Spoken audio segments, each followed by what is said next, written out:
শিক্ষার্থীদেরকে আহত করা হলো, হ্যাঁ, বা শিক্ষক পর্যন্ত সেখান থেকে রেহাই পায়নি, সাংবাদিক পর্যন্ত রেহাই পায়নি, সেটার জবাব আমরা চেয়েছি। প্রতিদিনই আসলে দেখা যায় যে নানানভাবে আমাদের উপর যে মানে নানান ধরনের অত্যাচার দেখেছেন প্রতিদিনই, কিভাবে 4 বছরের শিশু থেকে শুরু করে সেখানে শ্রমিক বলেন, রিকশাওয়ালা বলেন, সাংবাদিক বলেন, হ্যাঁ, কেউই কিন্তু রেহাই পায়নি। হ্যাঁ, নারী বলেন, সেখানে নারী পুরুষ নির্বিচারেই তাদেরকে আঘাত করা হয়েছে এবং সেটা কিন্তু চলছিল একদম 5 আগস্ট পর্যন্ত। হ্যাঁ, আগস্টের 1 তারিখে কিন্তু যখন আমি দেখছিলাম যে এই ধরনের অত্যাচার চালানো হচ্ছে এবং একটি স্বাধীন বাংলাদেশে যেভাবে নির্বিচারে হত্যা চালানো হচ্ছে, সেই জায়গা থেকে আমার মনে হয়েছে যে যিনি আমাদের প্রধানমন্ত্রী, হ্যাঁ, তার আসলে এই পদে থাকার কোনো এখতিয়ার নেই। হ্যাঁ, মনে হয়েছে যে তার এই প্রধানমন্ত্রীত্বের জায়গায় থাকার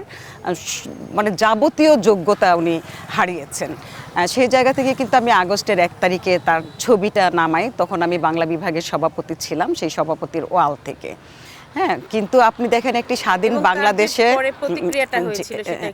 যে এর আগে একটু বলে নেই যে কারণে আমার ভিতরে এই ধরনের একটা রাগ ক্ষোভ তৈরি হয়েছিল যে তার ছবিটা এখান থেকে নামিয়ে ফেলতে হবে। তার কারণটা হলো যে দেখেন একটা ন্যায্য আন্দোলন, হ্যাঁ, একটা কোটা সংস্কার আন্দোলন, যেখানে মেধার ভিত্তিতে শিক্ষার্থীরা চেয়েছে যে তাদের চাকরি হবে। হ্যাঁ, সেই একটা ন্যায্য আন্দোলনকে দেখেন উস্কানি দিয়ে নানানভাবে নিপীড়নের মধ্য দিয়ে কিভাবে সারা বাংলাদেশটাকে আসলে রণক্ষেত্রে পরিণত করেছিল।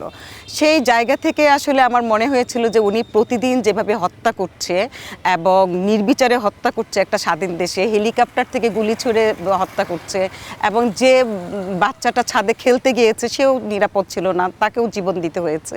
অর্থাৎ যারা ঘরে আছে তারাও কিন্তু নিরাপদ না। এইভাবে যে একটি স্বাধীন দেশে যে এরকম নির্বিচারে হত্যা চলতে পারে, এইটা দেখে আসলে আমি নিতে পারছিলাম না। হ্যাঁ, যে নির্বিচারে হত্যা, সেই জায়গা থেকে আমার মনে হয়েছিল যে আসলে শেখ হাসিনার প্রধানমন্ত্রীর জায়গাটাতে থাকার আর কোনো যোগ্যতা নেই। সেই জায়গা থেকে আমি তার ছবিটা নামিয়েছিলাম। তো ছবিটা নামানোর পরে তো একটা হলো যে 2 ধরনের প্রতিক্রিয়া আমি দেখেছি। একটা হলো যারা আন্দোলন করছে তারা ভীষণভাবে উদ্বুদ্ধ হয়েছিল, কারণ তাদের কাছে মনে হয়েছিল যে এমন একটা প্রতিবাদ আসলে দরকার ছিল। হ্যাঁ, সেই জায়গা থেকে যারা আন্দোলনকারী তারা ভীষণভাবে খুশি এবং সেই জায়গা থেকে তারা ভীষণভাবে উদ্বুদ্ধ হয়। অন্যদিকে যারা মানে আন্দোলনকারীর বিপক্ষে, যারা সরকার পক্ষ, হ্যাঁ, তারা কিন্তু এটাকে সহজভাবে মেনে নেয়নি, যার ফলে দেখা যায় যে নানান ধরনের বাজে মন্তব্য আসে, নানান ধরনের চাপ তৈরি হয় চারপাশ থেকে। তারপরে হলো যে আমার বিরুদ্ধে লিফলেট ছাড়া হয় সেদিনই, এবং আমি 1 তারিখে ছবিটা নামাই, 2 তারিখে জরুরি সিন্ডিকেট ডাকা হয়, জরুরি সিন্ডিকেট ডেকে আমাকে শোকজ করা হয়।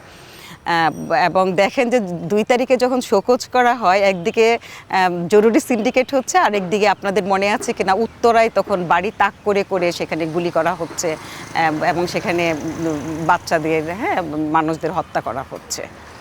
তো এইরকম একটা প্রক্রিয়ার মধ্যে দিয়ে আসলে আমরা সেই জুলাই আগস্টের পার করেছি।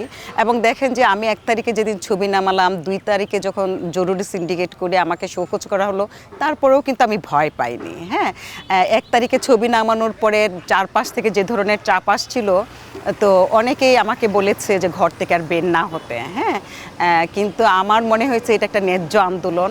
আমাদের ছেলেমেয়েরা যদি রাস্তায় এভাবে জীবন দিতে পারে, সেখানে তো আমি একজন মা, একজন শিক্ষক, একজন অভিভাবক, হ্যাঁ, সেই জায়গা থেকে আমার তো আসলে ঘরে থাকার কোনো প্রশ্নই ওঠে না। তো এই আমাকে অনেকেই পরামর্শ দিয়েছিল ঘর থেকে না বের হওয়ার জন্যে, কিন্তু আমি সেই 2 তারিখ থেকেও কিন্তু আমি আন্দোলনেই ছিলাম। হ্যাঁ, এবং 5 তারিখ পর্যন্ত আমি কিন্তু আন্দোলনে ছিলাম।